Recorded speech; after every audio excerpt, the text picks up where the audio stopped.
So what do you rats off a ship on today, man? Just everything. KD and J Will. J Will shouldn't have said nothing, right? Yep. Because by the way KD responded, the game's later. We're not playing. They not friends. Mm-hmm.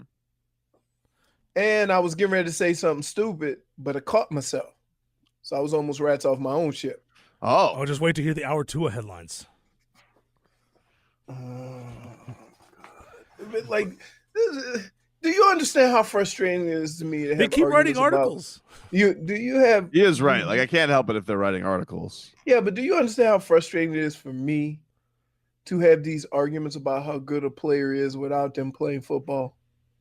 You say that you say that you're mad at me because I never played the game. You're just equally as mad at guys who did play the game, like Ryan Clark. You saying they should know better, and you call Ryan Clark an idiot for his take on Tua. Yeah, he should.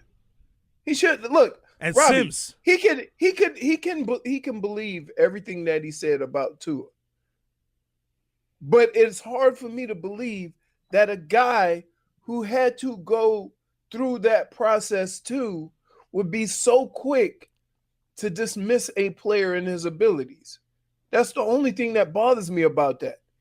If he thinks Tua is a bust, at some point he has to say, hey, well, I wasn't a Pro Bowler my rookie year, so maybe I'm going to give him an opportunity to develop. Not just all of a sudden just going out, you know what I mean? And it goes with speaking. It goes with handling situations after games. It goes to communicating with the press. It goes to all these things about being a professional athlete. I would think that guys that have been through it, who understand it more than anybody else, wouldn't go after guys like that. That's the only point I ever try to make about that. Well, let's get to some headlines. What do we got here, Robbie? I'm convinced the Herald has our show on in the loudspeakers, whatever they're doing the show. Whether it's Barry Jackson or Adam Beasley. Barry Jackson's a big part of our show. He loves it. He's got all the references. And like Barry Jackson, he wrote a 2-part column. There's good and bad from this. His column about, like he racked up all these people saying great things about Jaylen Waddle. And, obviously, about the Tyreek Hill comparisons. And, he was going on, and like Kirk Herbstreit said he's going to be like it could be better than Tyreek Hill and all that stuff. Ooh, he said that? Well, wait, hold on. Let me pull up the Kirk Herbstreit said that? Well, he had a quote from Kirk Herbstreit that was very praising. Hold on. Did Kirk Herbstreit say it could be better than Tyreek Hill? Let's see. Hold on. If he said that. Waddle has lightning-quick, game-changing Tyreek Hill quickness in space. That's what Kirk Herbstreit said. He didn't say better. He kind of oversold that one. Maybe I did. I'm sorry. I'm trying to give you. I'm trying to give you guys. Here's why. He oversold it to get to. There's another point somewhere in there. No, he's trying to set it. He's setting it up. Go ahead. No. Look, there was nothing really bad about Jaylen Waddle in the Barry Jackson column. He did point out that it might be too premature to make Tyreek Hill comparisons, but mostly it was just guys glowing praise about Tyreek Hill. But in the second part of his column, in the this and that portion of the column, I love this and that. I told you. I knew it. That wasn't it. It's kind of like Barry Jackson. Just it's like he's serving hors d'oeuvres at a little hot take party. Pigs in a blanket, and would you like some purr? What could I interest you in? Football outsiders. Person coming around. What's that? The person coming around with the hors d'oeuvres always has a bum ass one. Oh, they always do. They always have a raggedy ass one that nobody wanted, and it's like where you go to reach your hand and you go, what is that? All right, so what did Barry Jackson put in this and that? All right, so according to a study from Football Outsiders, they did a study on passes that should have been intercepted. Are they curing cancer? What kind of study? They did a study on passes that should have been intercepted that weren't. And these means that went back on YouTube and just watched the passes. It's a lot of research. Some guy with a bunch of snacks just watching goes, we're football, but we're outside. It says. So what is their study? Their study. They went through interceptable passes. That's the study. So the analysis determined that Tua, who threw 5 interceptions, also threw 8 other potential interceptions that were dropped. Those who had more, there was only a few. Ben Roethlisberger, Kyler Murray, Nick Foles, and Sam Darnold. They all had 9. And then he goes, besides Tua, a couple other How quarterbacks. many interceptions do they actually have? Like, that's what we're doing. I'm just reading the Barry Jackson article. But here's what we are in life. That now we can't just count the interceptions. We got the pickable passes. That's what we're going to now. A whole nother stat. But I would say this, Robbie. How many times have you seen a quarterback chug the ball up knowing he has a receiver that could go up and get it? Those are interceptable balls also. Look, I'm just reading the column. Look, look, Barry Jackson, he also mentions you could also make the case that Tagovailoa was unlucky because he was playing with the supporting cast that ranked among the worst in the league in separation from cornerbacks, broken yards. Can you give me a stat that's just Shaquem granted? I'll give you a stat here, and this is a stat that's more important than anything. Yep. If you have a crew that doesn't create separation and you're a quarterback, any ball you throw to him is interceptable. I like Does it not make sense, Robbie? Well, I'm just reading the article. I wonder how Football Outsiders does that study not works. make sense? Do you think Football Outsiders, do you think they all sit in front of a giant screen as like a room and be like, who declares this interceptable? And it's like, Aye. Nay. Get him out of here.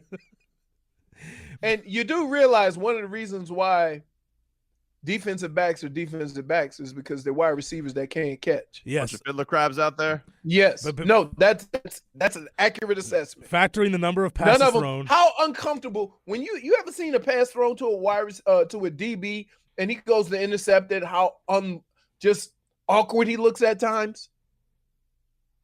Factoring the number of passes thrown. Reading the column. This is my Football Outsiders. We're also making a point. I guess Randy Moss plays defensive back now because all interceptable balls are caught. Football Outsiders portrayed Tagovailoa as one of the luckiest quarterbacks in the league last season. Factoring him. I'm just reading the column. Don't blame me. Are you really lucky if you have Jakeem Grant out there dropping balls left and right? Well, isn't a lucky quarterback one that throws it in the end zone at the end of the half or a game and somebody catches it in a group of 9 people? I mean, like, is that lucky? I mean, everyone says Aaron Rodgers has multiple Hail Marys. Everyone, right? Is that lucky? Is he the luckiest quarterback ever? Or he completes those passes? I don't think there's enough of Hail Marys in the end zone to pump up the stats to make you lucky. Like that happens like once every I don't know, like maybe once or twice a season. Like I don't know if there's enough of those garbage Hail Marys at the end to pump up your stats. There are plenty of garbage time interceptions where a Hail Mary at the end of the half and the guy picks it off in the end zone when it's inconsequential. That does happen a lot. Let me see how much I got to subscribe to this Football Outsiders. It's Barry Jackson. I love him. Go $5 a month. Whoa. Jeez. Write down interceptable passes. I'll just wait for Barry Jackson to give me the nuggets in the sports buzz column. All right, well, they're football and they're outside.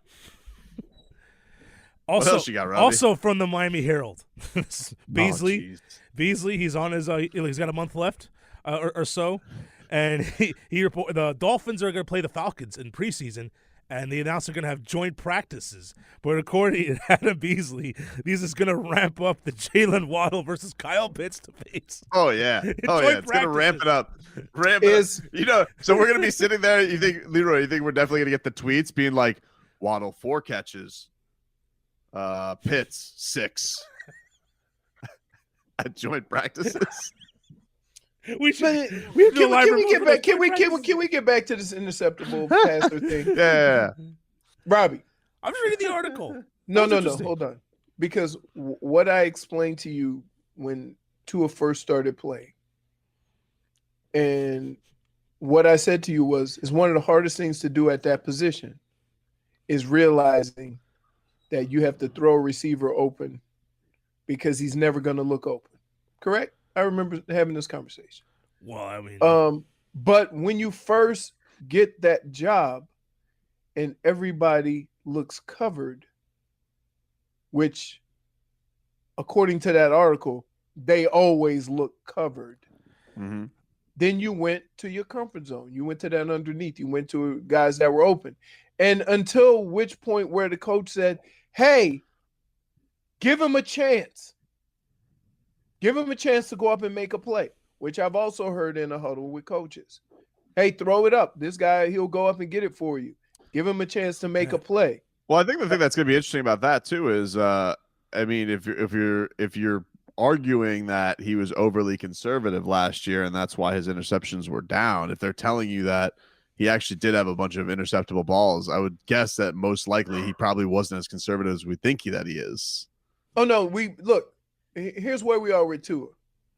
For the people who I don't know why I think Tua is going to be a bust or wasn't very good last year. There's definitely bust-worthy things to worry about. Not saying he's for sure going to be a bust. Right. Hold on.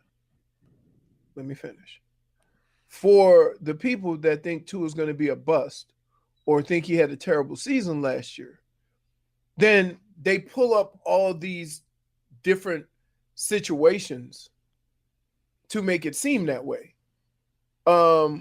For the people that don't think that, then they're basically treating him like a rookie quarterback. Because if you're gonna tell me, well, he didn't take a lot of chances or whatever, I can't say this enough.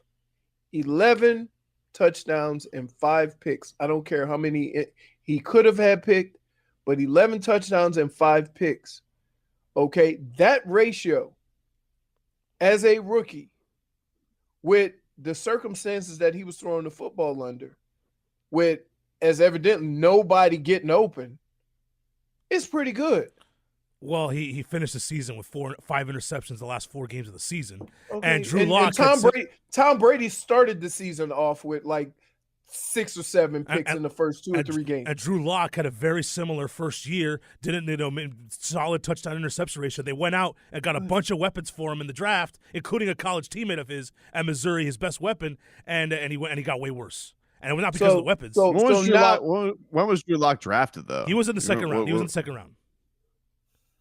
I mean, like, I just think that also has to be part of it. It's like they don't have as much of an investment in Drew Lock either. There's not this huge, this overwhelming thought that Drew Lock was going to be a star or anything like that. But they went out. They spent they spent their first 2 picks on wide receivers in that draft, and then they drafted in the 4th round. They drafted his college weapon Albert O in the 4th round. They made sure to go all out for Drew Lock. And he got way worse, not because of them. You know what?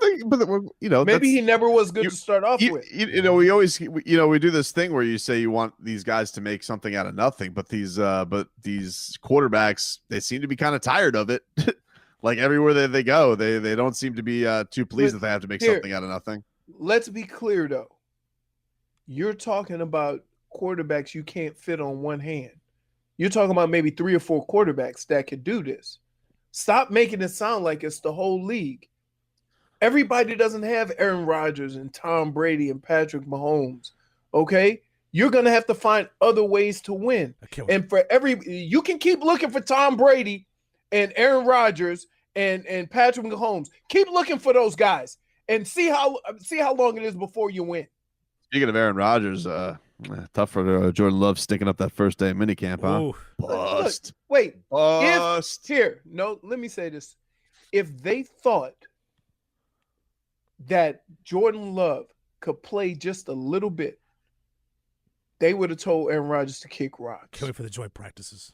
But the problem is guess what? They know Jordan Love's not ready. They knew this beforehand. We heard that they knew Jordan Love wasn't ready yet. So now they got to play this game with Aaron Rodgers. Gameboy 305 says, headlines, Waddle fell to the pits at practice. Texter writes in that Sims said on the Lebitard show that Tua will never be top 5. Yeah, he said that already. He said that with the whole Deshaun Watson thing. Good for Chris Sims. Do you need to be top 5 to win the Super Bowl? The guy who's been I don't know, but the thing that's funny about it is he's very flimsy, because if he really truly stuck to his rankings, why isn't Cam Newton still in his top 10? Why one bad year changes that for you? A guy who's been in the league forever. He's very wishy-washy, this Chris Sims, when it comes to his rankings. So we'll see. My thing is that he don't have to be a top 5 quarterback. The team can still win a Super Bowl if he's not a top 5 quarterback. And is it a requirement of winning a Super Bowl that you're a top 5 quarterback? No. So what's his point? I think his point is he's not going to be Deshaun Watson. I would guess, because I've already heard him make this point. We've played the clips on the show before. Is if the Dolphins were to go trade for Deshaun Watson, who is considered a top 5 quarterback, that Tua is not going to be that. That's probably why he would make the trade. I'm just guessing. I haven't heard the clip. I think we look. I'm surprised I'm surprised the Levitard show is actually even able to send a Zoom down to hell. But listen, good for them. In fairness to both parties, and that's Deshaun Watson and Tua, without knowing what Tua's going to be, I'd absolutely trade for Deshaun Watson. That DraftKings, of course. We've all been there. See, of course. So, but to say he's a top 5 quarterback, that's why we'll win a Super Bowl, is not accurate. Okay, and we get caught up on, if we have an elite quarterback, we will win Super Bowls, because guess what? There's elite quarterbacks that haven't won a Super Bowl, and instead of saying he's an elite quarterback that didn't win Super Bowl, we say he's not elite. Right. Well, I think that's where we go with that. One thing that's going to be that is going to be interesting this year with Tua is I do think that there is a level of he's getting so much persecution from a national perspective that I think is definitely gone to the level of unfair and too much to the extreme. Oh. Like he's definitely is. Played football 1 year. Robbie, he's definitely gotten a ton of scrutiny media wise, more so than any rookie quarterback. He's gotten a lot of people have been defending him too. He's gotten a lot of praise and defense too. It's not like a from total who? bashing job. No, from who? No. From who? Orlovsky. Orlovsky, he doesn't count. Guy's a wet blanket half the time. The guy doesn't come with any fire. Barry's been defending Tua left and right, national, not local. Because you're kind of jumping onto my point. Yeah, is that he's getting so much national heat, especially people who were in his documentary. Colin Cowherd, or Rats Off a Ship. He'll take a paycheck to go be in the Tua documentary, but then all of a sudden he'll CYA right before the season and then completely be rats off a ship. But then he'll be back on the ship when it is time to be on the ship. I do think that where it's going to skew us locally is we're going to be at this point, because this has happened with the Heat, is that we're going to feel like people are coming after Tua no matter what, and that it may cloud what's fair, what's actually good, what's the level that he should be at, and all that type of stuff. So I think that's going to be an interesting thing to look out for going into this year. Well, I'll get up. They do have the make or break debates with Tua, but most of the guys, I know Ryan Clark just ripped it for that playbook comment, but most of the guys say it's kind of a silly thing to even be debating in year 2. You know what I mean? Like, I don't remember Sam Darnold getting make or break in the midst of you. In fact, everybody was saying, "Oh, he has Adam Gase. This is going to be great for him." Can I ask you a question? According to what we use to determine success or bust, wouldn't Peyton Manning have been a bust? Wouldn't Not really. Would have Troy Aikman wouldn't have Troy Aikman been a bust? I think it's a different time. Like that's back then. I'm trying to think of local. A lot of guys don't get the third year. The game has changed, right? There's more emphasis on the passing game. Yeah, but I will say that. But the process in which you become a professional and become a consummate professional and become good at the position, that hasn't. I mean, look, Dwayne Haskins didn't get a third year. E.J. Manuel didn't get a third year. Rosen didn't even get a second year. And when he was on the Dolphins in a completely lost season, Brian Flores couldn't stand to have him play more than 3 games in his second year. Okay, but Josh Rosen wasn't their quarterback. Like they had him in here for they had him in here for just we all knew what the Josh Rosen thing was. Like, if you're gonna give that to if that's criticism on anybody, that's on the Cardinals. Like the Dolphins were looking at the Josh Rosen thing with I guess, I don't even know if you want to call it due diligence. Like they were just kind of just throwing it up against the wall and seeing if it stuck. Maybe they saw something that the Cardinals didn't, and they did it. And when did they trade for Josh Rosen? Dwayne Haskins wasn't showing up to meetings during the draft. They traded a second round pick. A second round pick for him. Yeah. Okay, now let me ask you this: what's more egregious? Supposedly trading a first round pick for Jalen Waddle, or trading a second round pick for a quarterback that played 3 games? Well, you see, you're playing the result there. Like No, I'm not playing the result. I have plenty of data to say that what the Dolphins did with Jalen Waddle is an egregious overpay. What the Dolphins did with Josh Rosen, that was quote-unquote taking a flyer on Josh Rosen. It didn't work out, but that's the way it was seen back then. Giving away an extra first-round pick for Jalen Waddle is an egregious overpay to the max. There's so much data. How's it more egregious than giving up a second-round pick for a guy that played 2 games? But we know the result of that Josh Rosen deal. I'm telling you, at the time, it was a respectable flyer at the time. Now, it didn't work out. It wasn't really. Like, I remember that whole thing going down. It's almost like the Dolphins were forced into it. Like, remember the whole GM where he wasn't even looking for trades up until they drafted Kyler Murray.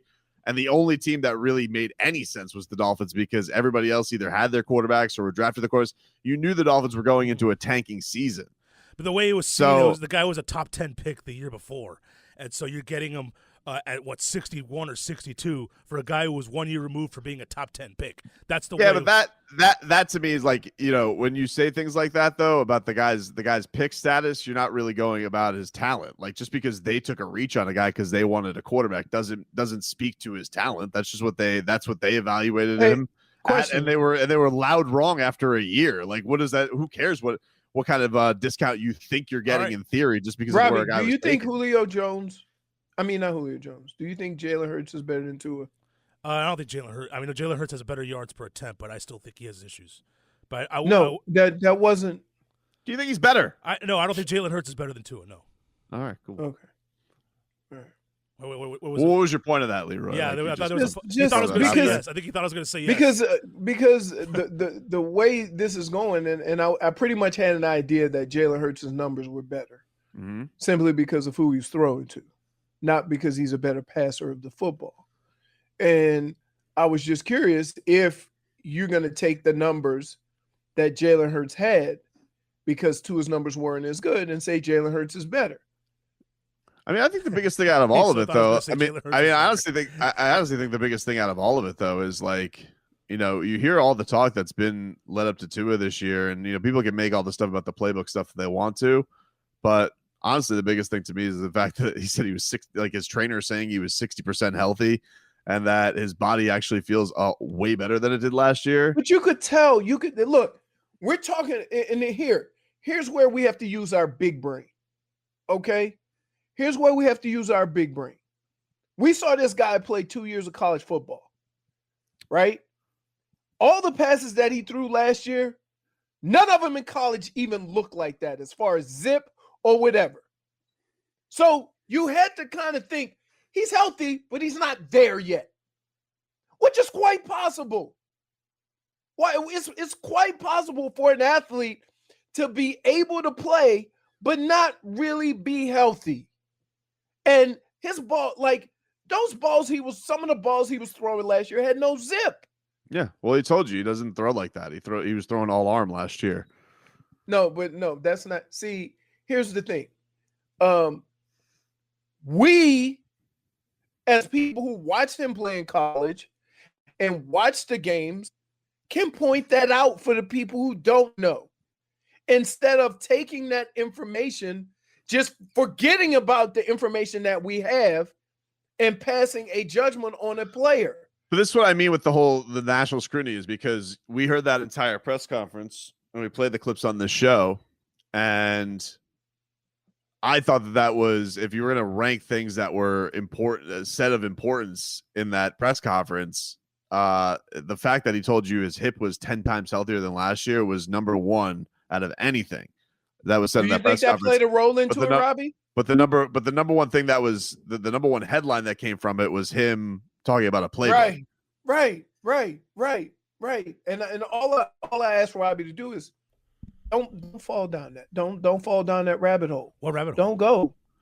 The rabbit hole of Tua sucks because look at the football. Well, look, there's just two simple things. But hear me out. Have you ever, before last year, seen him throw the ball with that little zip? You did your I thought I was wrong on him. Look, he does have zip on the ball. He just chooses to throw it down not throw it down the field. And you could say weapons all you want to, but Ryan Fitzpatrick with the same supporting cast, I know he's a veteran. He's on the top 10 yards per 10. You don't think that was because it was a physical thing? while he had 7 extra weeks to get ready for the season. And the Dolphins didn't have. I'll tell you what. No, you're a doctor now. You're a doctor now. You're not leaving any. You think it's just a pure excuse. You don't think there's any room for it being him not being more physically healthy going into this year. First of all, go back to the reports before the season last year. Everyone was saying, "Oh, his hip is in better shape than ever. Oh, his hip is amazing." I'm asking what all right, but hold on. Robbie. The Dolphins didn't have to. Here's why I think he was healthy, because the Dolphins did not have to play Tua Tagovailoa. Ryan Fitzpatrick did not get hurt. He was not playing so bad that he had to get benched. If he was not healthy, he wouldn't have played. They didn't have to play him. They weren't put in a position where he was forced out there in action. You can be healthy enough to play football, but not healthy enough to be at your best. He shouldn't have been out there. Then that's a coaching error. He shouldn't have been out there then if he was that. That's fine. Unhealthy. You can put it as a coach. You can put it as a coaching error, but there's plenty of guys that we've seen out there come back from injury and they look better the year after the injury happened. It could be happening with Joe Burrow this year, where he comes back. He doesn't look quite like himself when he comes back, but maybe next year is balling out because he actually has a year under his belt with the injury. It happens all the time. I mean, Patrick Mahomes got injured and then comes back. But like, as much as we watch football. Oh yeah, did he look good in the Super Bowl with his toe? Well, that was just because of the offensive line. His tackles that's were because out. of the offensive line. Not because he couldn't run. Dude, he ended up having surgery after the season. Yeah, he was running. He ran for like 400 yards. Wasn't healthy. He was running away from the defenders. That's how much running he was doing. Robbie. He couldn't get away because he had to have surgery after the season. Still the greatest incompletion I've ever seen in my life. I will say that. He's running for amazing, life. Amazing. That play. Like, look, I got some wide receiver stats. I'm not going out on the limb. I'm not going out on the limb and saying that Tua will be better, but I will go out on the limb and say this: he will look different as he's healthy. Speaking of beards, you see this show pony Ryan Fitzpatrick? I mean, is there anybody more look at me in the NFL than this guy? I'm so glad to be rid of this guy. Let me tell you something. He goes out there and he's like, "Oh, let's do something wacky." And he does a first day of school picture. Yeah, I saw it. Like, bro. This guy is so look at me. I've never seen a guy who's been dubbed as a team guy, but is all about him and his brand more than this guy. Hey, do you understand? You may be the only person that thinks it. Because people don't like to mention this because he's old and they feel like you're picking on an old man. This guy is so look at me. Anything he does that's wacky. Oh, I love it. Fitz magic. McFitzy. You know, it's the whole thing. He's been doing this now ever since he waltzed into Tampa and had a 4-0 start. Dude has been feeling himself left and right. It's enough already. I'm so sick of his gimmicks. Why are we doing this with a guy who's been nothing but mediocre his entire life? Who else do we treat like this? Because he has great facial hair. That's it. Say what it is. If the guy didn't have a beard, we wouldn't give a rat's ass about him. It's true. Really? Oh, dude. He would be nothing but Mike. He's nothing but Mike Glennon with a beard. That's all he is. That's all he is. That's all he'll ever be. Wow. If Mike Glennon could grow that facial hair, we'd think the same thing about him. That's funny. He keeps getting jobs. Because people buy into the bogus product. Well, because you know what you do? You know what? Everybody buys into it. Wait, if you've been playing, this is the 17th year, then that means a lot of people are buying it. Dude, top 10 yards per attempt with no weapons. Dude's like, look, see what you started? He stinks. Guy couldn't even keep his job with a bro. So wait. So let me ask this question between the both of you. Yeah.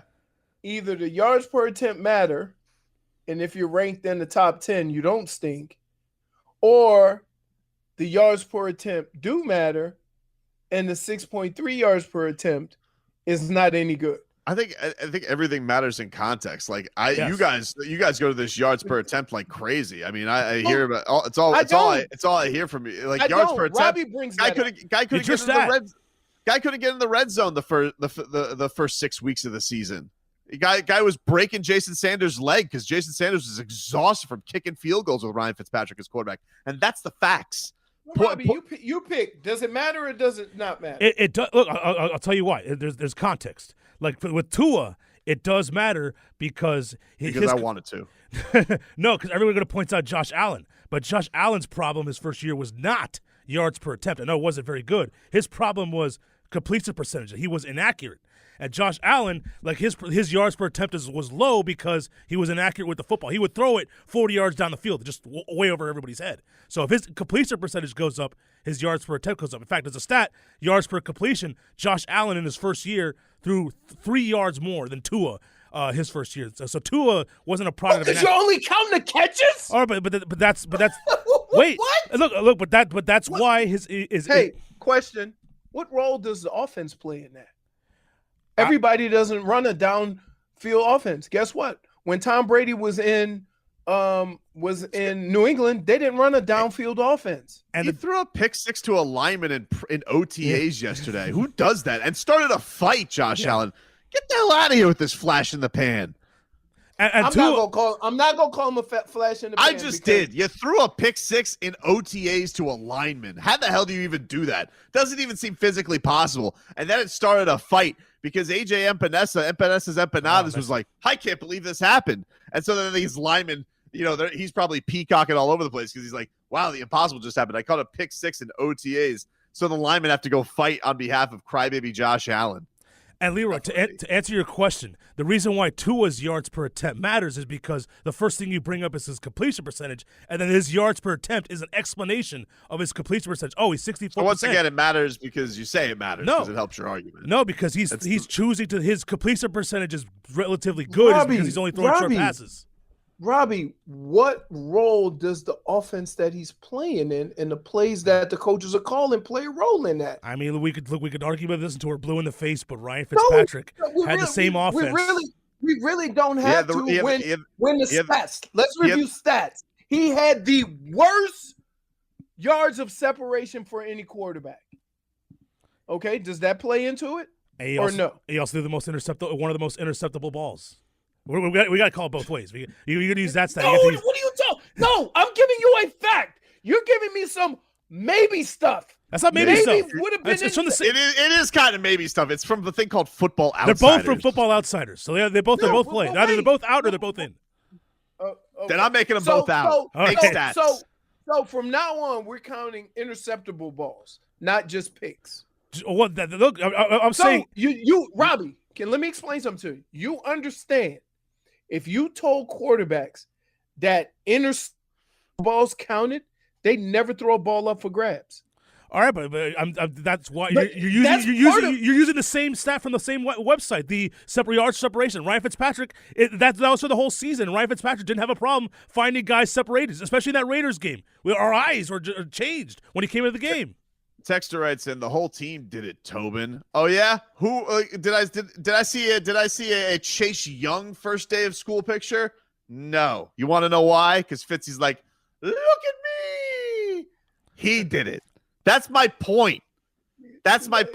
He's a chameleon. He disguises himself as a team guy when he's a me guy. Yeah, that's the facts.